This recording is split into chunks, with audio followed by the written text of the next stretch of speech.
కోరిక అలాగే వచ్చింది. ఒకవేళ కసామా అక్కడ వదిలేసిన విషయం 33 అయితే అప్పుడు 33rd జనరేషన్ డాన్ కూడా మన సస్పెక్టే, ఎందుకంటే ఆయన పళ్ళు కూడా అలాగే ఉన్నాయి. అంతేకాదు నా దగ్గర ఇంకొక సస్పెక్ట్ కూడా ఉన్నారు. ఏవన్నా మసావా? విషయం ఏంటంటే అందరిలాగా సహజంగా ఉండే ఒక వ్యక్తి ఎప్పుడు నేరస్తుడిగా ఉండాలి. నాకొక విషయం బాగా తెలుసు, కసామా మీద నిన్న దాడి జరిగింది. వాడు తడిచున్నాడు, వాడి ప్రాణాల్ని పణయ పెట్టి మనకొక మెసేజ్ వదిలిపెట్టాడు.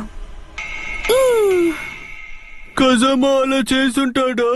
ముందు ఈ మెసేజ్ రహస్యాన్ని మనం తెలుసుకోవాలి.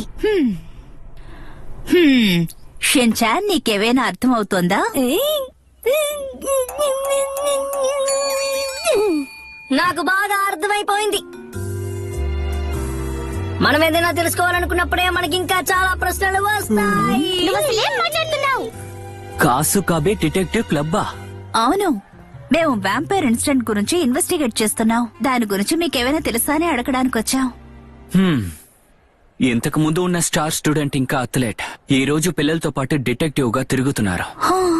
ఒకవేళ ఈ విషయం మీ తల్లిదండ్రులకి తెలిసిందంటే వాళ్ళు అస్సలు సంతోషించరు. నువ్వు పరిగెత్తాలని వాళ్ళు కోరుకుంటున్నారు.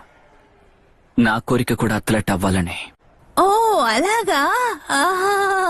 అడుగు, నన్ను ఏం అడగాలనుకుంటున్నావు? నేను మిమ్మల్ని దీని గురించి అడగాలి. దీన్ని ఒకసారి జాగ్రత్తగా చూడండి. ఏంటిది? కసామా మా కోసం ఈ మెసేజ్ ని పంపాడు. మీకు ఇదేమైనా అర్థమవుతుందా? 33. ఈ ముక్క చెప్పడానికి ఇంతసేపు ఆలోచించారా? ఇతనే ఇక నెంబర్ 1 స్టూడెంటా?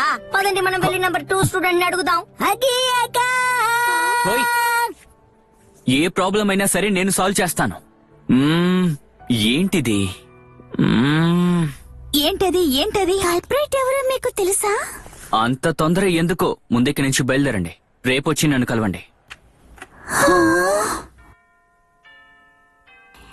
రేపటిలోపు మనకి ఇక్కడ ఏదైనా ఆధారం దొరకొచ్చు.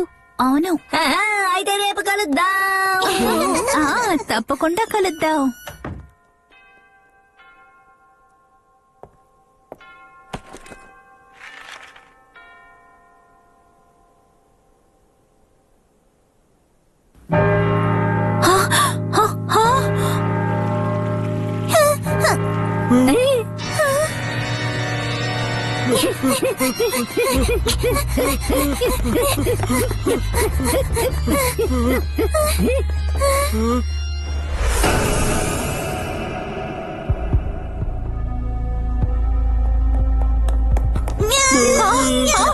సాసుకా, అరే నీకేమైంది?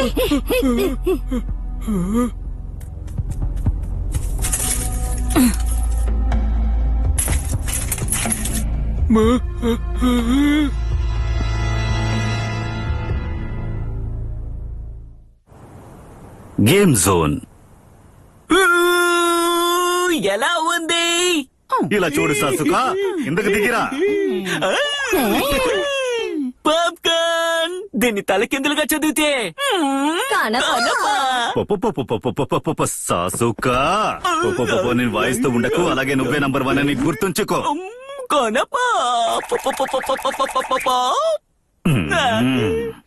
ఈ విధంగా ఎవరు చేస్తారు? దీన్ని మేము చేశాము. చాక్లెట్ కేక్ నేను చెయ్యాలి. నేను